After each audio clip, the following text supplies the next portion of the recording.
부자들 주변에 많으시잖아요. 네. 부자들이 다 행복해요. 절대 그렇지 않습니다. 저는 행복과 부자는 좀 다른 개념인 것 같아요. 왜냐면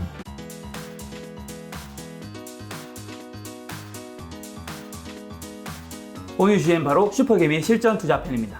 네, 지금까지는 이제 세무사님께서 그 차트 분석과 성장주를 찾는 방법에 대한 여러 가지 얘기를 해주셨는데, 요번에 사실 세무사님이 내신 책이 부자의 공식이잖아요. 맞습니다. 요 책과 관련해서 여러 가지 이야기를 좀 하려고 하는데, 사실 전에 세무사님과 저희가 거의 6부작으로 부자에 대한 이야기를 하긴 했는데, 그때 이야기를 좀 더 압축적으로, 그리고 그때 제가 못 들었던 질문도 드리고 싶은 건데, 책에 보니까 돈을 땜에 비축하는 사람이라고, 부자는. 이게 무슨 말이에요?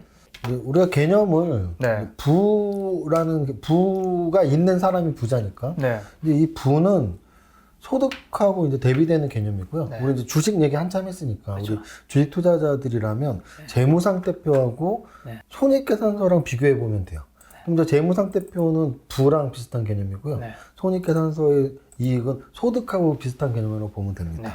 그럼 재무상태표는 12월 31일 결산일 현재 재무 상태가 어떠니, 순자산이 어떠니고, 네.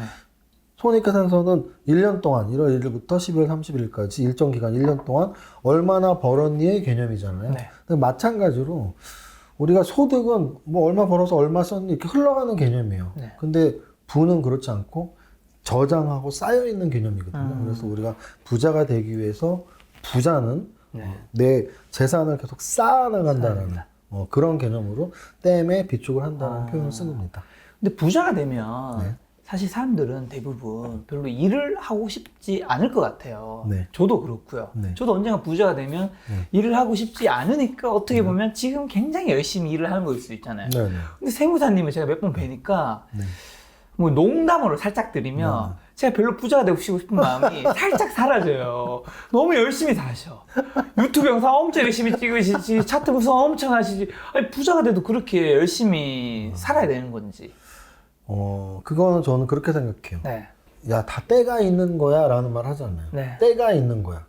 제 나이는 아직 되게 열심히 일할 때라고 저는 생각을 하고 있고요. 네. 이런 비유 들으면 어떨까요? 우리가 주식 투자자들이 가장 존경하는 네. 우리 워렌 버핏 형님 또는 아저씨 또는 할아버지, 네, 할아버지. 90세가 넘었으니까. 그렇죠. 저는 워렌 버핏 형님이 쉬고 있다는 얘기를 들어본 적이 없거든요.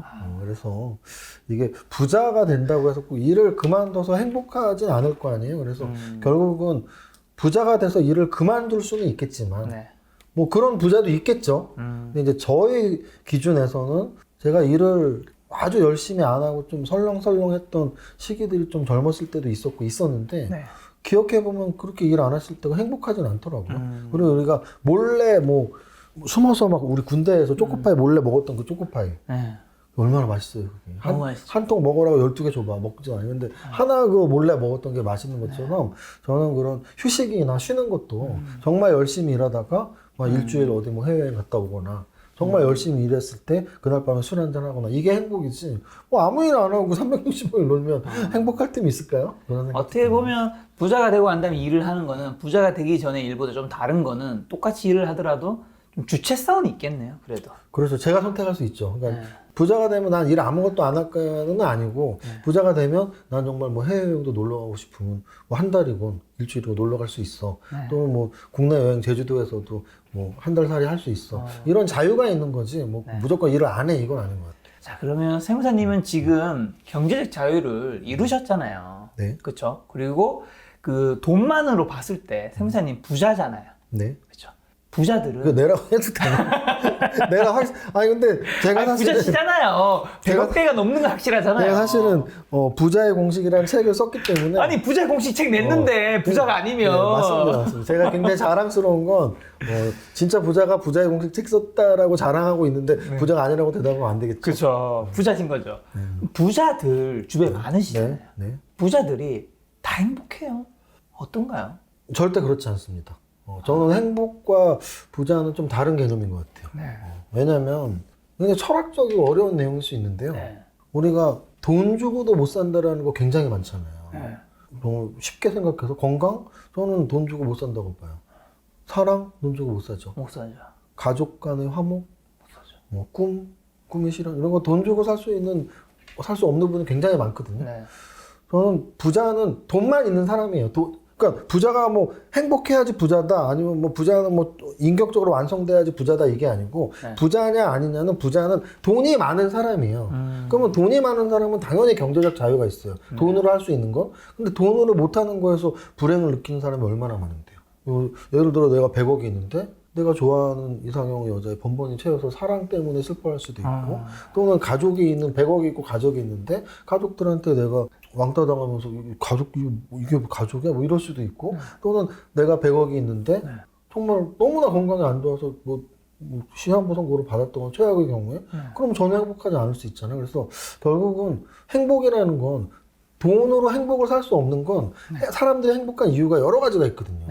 근데 그거를 돈으로 못하는 경우가 생겼을 때 행복하지 않겠죠. 그래서 저는 행복의 개념과 부자의 개념은 분명히 다르고 그래서 또 하나는 좀 철학적으로 성숙해야 되지 않을까 싶은 것도 있어요. 그래서 우리가 몇 년 전부터 부자들한테 인문학 강의가 굉장히 유행했었거든요. 맞아. 그 이유가 아마도 이제 부자들이 그걸 요구를 하는 거죠. 나는 돈도 많고 하고 싶은 거 다 하는데 뭔가 계속 부족하고 행복하지 않아요.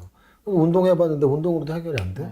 그러면 뭐 그림 공부도 하는 거고, 인문학 공부도 하는 거고, 역사 공부도 하는 거고, 그런 공부를 통해서 내 자아를 계속 축적시키면서, 나 좀 이제 행복해진 것 같은데? 너무 물질 만능으로만 갔을 땐 행복하진 않았어. 근데 좀 행복해졌어. 뭐 이런 개념인 것 같아요. 이게 사실은 행복이라는 건 제가 섣불리 이렇게 말할 수 있는 부분은 아닌 것 같아요. 훨씬 철학적인 부분이에요. 그러면 예를 들어 남자들은 사우나 같은 데 가서 뭐 속 시원하게 얘기도 하고 뭐술 마시면서 이런 얘기도 하잖아요. 부자들을 만났을 때 행복하지 않은 이유로 나는 이래서 행복하지 않은 것 같아 라고 하는 이야기는 가끔 듣잖아요. 그렇죠. 그거 좀 어떤 게 있을까요? 한 3가지 정도 있다면. 저는 일단은 첫 번째는 인간관계인 것 같아요. 인간관계. 그럼요. 왜냐면 부자들도 다 인간관계는 하잖아요. 네. 이 인간관계라는 것이 결국은 가족 간의 인간관계일 수도 있고 또는 뭐 내가 사업을 한다면 직원과의 인간관계일 수도 있고 또는 거래처와의 인간관계일 수도 있고 어쨌든 부자들이 가장 힘들어하는 건 돈으로 살 수는 있는데 사람을 못 사니까 그쵸. 인간관계에서 가장 힘들어한다고 저는 보고 있고요. 두 번째는 건강. 왜냐면 뭐 밤에 잠을 못 잔다거나 네. 꽤 많이 있더라고요. 좀 재력이 좀 있으신데 뭐 잠을 잘 못 자거나 뭐 좀 약간 공황장애 있거나 그래서 이런 건강 때문에 좀 힘들어 하시는 분들 한 가지만 더. 네. 한 가지만 더? 네. 만약에 한 가지를 더 한다면 만족을 못 하는 거죠. 만족 못한다. 왜냐면 내가 50억이 있는데 네. 난 100억 더 벌어야 되는데 100억이 있는데 뭐 1000억을 더 벌어야 이렇게 계속 돈에 만족하지 못하는 삶? 소위 말하는 돈의 노예가 된 삶? 그러면 이제 또 불행해지겠죠. 어떻게 보면 이분들의 답변에서 우리가 조금 우리 삶에 잘 적용해 보면 우리가 돈을 아예 안 벌자가 아니라 적당한 어느 정도는 돈을 번 다음에 인간관계와 건강과 만족할 수 있는 삶을 산다면 그분의 삶이 그 부자보다 더 부자의 삶을 사는 거일 수도 있겠다라는 너무나 맞는 말이죠. 생각이 드네요. 너무나 맞는 말이죠. 네. 자, 그럼 부자를 넘어 진짜 행복한 부자가 되는 법 딱 하나만 얘기해 주신다면. 그래서 저는 사실은 이게 뭐 재무설계 자격증도 있고 네. 요즘 재무설계에서의 핵심이 은퇴설계예요. 예전에는 뭐 재무설계에서 뭐 결혼자금 마련하기, 뭐 내 집 마련하기 이런 것도 있었는데 네. 최근에는 사실 은퇴가 제일 중요하거든요. 네. 저는 진짜 행복한 은퇴 이후의 노년의 삶을 네. 맨날 생각해봤어요. 진짜 건강하고 취미더라고요. 건강하고 취미. 네. 근데 이거를 젊었을 때부터 그래도 조금씩 하면 그래서 뭐 저는 많은 좀 취미를 하려고 노력을 했고요. 네. 그럼 적어도 나이가 계속 더 들었을 때 내가 좋아하는 게 있고 그러니까 왜냐면 근로의 그 일은 이제 못하는 나이가 분명히 되잖아요.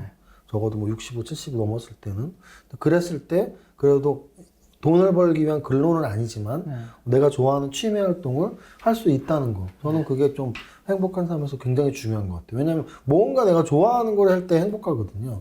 젊었을 땐 내가 좋아하는 일을 하면서 돈을 벌고 또 좋아하는 것에서 만족을 느끼지만 뭐 나이가 들면은 일은 못할 나이가 될 거 아니에요. 그럼에도 좋아하는 취미를 계속 할 수 있다면 여기서 이제 인간관계 간의 또 그런 게 느끼는 거죠. 친한 친구랄지 그렇네요. 가족이랄지. 그래서 사실 가장 행복한 노년의 부부는 같은 취미를 하는 부부다라는 말도 있는 거죠. 어떻게 보면 취미 활동은 나 혼자 하는 거는 좀 힘들 수 있으니까. 그렇죠. 함께 하려면 인간관계도 중요하고 그렇죠. 또 하려면 건강도 필요한 거고. 그렇죠. 이 3박자가 주식 투자에만 있는 게 아니에요. 맞습니다. 자, 이번에 내신 책이 이제 부자의 공식 위에 보면 GR이 있잖아요. 네네. 이게 뭔가요? 일단 뭐 G 곱하기 R은 제가 수학적으로도 사실 증명을 했어요. 네. 책 안에도 수학적으로 뭐 이렇게 미래가치, 현재가치 증명을 했는데, 그냥 이 유튜브 방송에서 아주 짧게 말씀을 드리면, G는 이제 소득 성장률이고, 네. R은 투자 수익률이에요. 그래서 네. 결국은 부자가 되기 위해선 나의 몸값, 소득 성장률을 높이고, 네. 또 나의 투자 수익률을 높이는 게 진정한 부자가 되는 것이다. 근데 이제 G는 소득 성장률을 높이기 위해서 내가 그럼 희생해야 될 것이 뭐냐. 그렇죠. 그게 바로 굉장히 좀 힘든 고통인 거죠. 왜냐하면 G값은 결국은 내 소득을 높이든지 내 지출을 낮추는 거거든요. 네. 지출을 낮춘다는 얘기는 참는 거잖아요. 내가 그러니까요. 사고 싶은 거, 먹고 싶은 거 참는 그러니까요. 거. 그게 힘들죠. 고통이죠. 또 소득을 높이는 거, 내 잘 시간 못 자고 투잡, 쓰리잡, N잡, 내 자기 개발, 그게 이제 내가 굉장히 힘들게 하죠. 그게 이제 고통을 참고 집값을 높이자는 얘기고요. R값을 높일 때 내가 희생해야 될 건 위험에 대한 태도예요. 그래서 위험을 감수해야지 네. R값이 올라가는 건 투자의 기본이거든요. 그래서 네.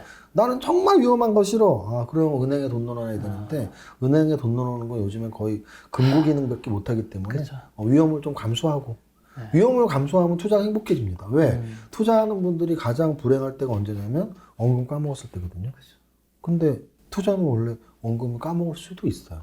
다만 길게 봐서 나는 은행 금리보다 더 높은 수익률을 추구하는 거지 단기적으로는 은행처럼 보장하지 않고 내 원금이 좀 훼손될 수도 있다는 걸 인정하면 투자도 즐겁습니다.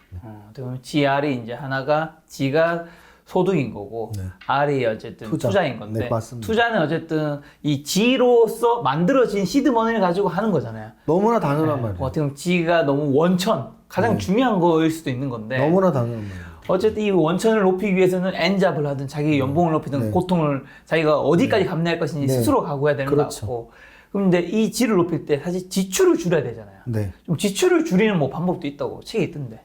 일단 지출을 줄이는 뭐 여러 가지가 있죠. 우리 네. 어렸을 때 뭐 금전출납부 썼을 것이고 또는 뭐 가정주부들도 그런 출납장 쓰잖아요. 가계부 쓰잖아요. 네. 그래서 적어도 현금 흐름은 써야 되지 않나. 그래서 뭐 내 급여나 이런 소득도 쓰고 네. 지출도 쓰고 지출표를 쓰면은 네. 눈에 보이는 거잖아요. 내가 과소비하거나 또는 비합리적인 지출을 한 게 눈에 띌 것이고 네. 이건 다음 달에 안 써도 되는데 이렇게 체크가 되는 거죠. 그래서 적어도 합리적인 지출을 위해선 지출 통제를 위해선 적어도 써나가자.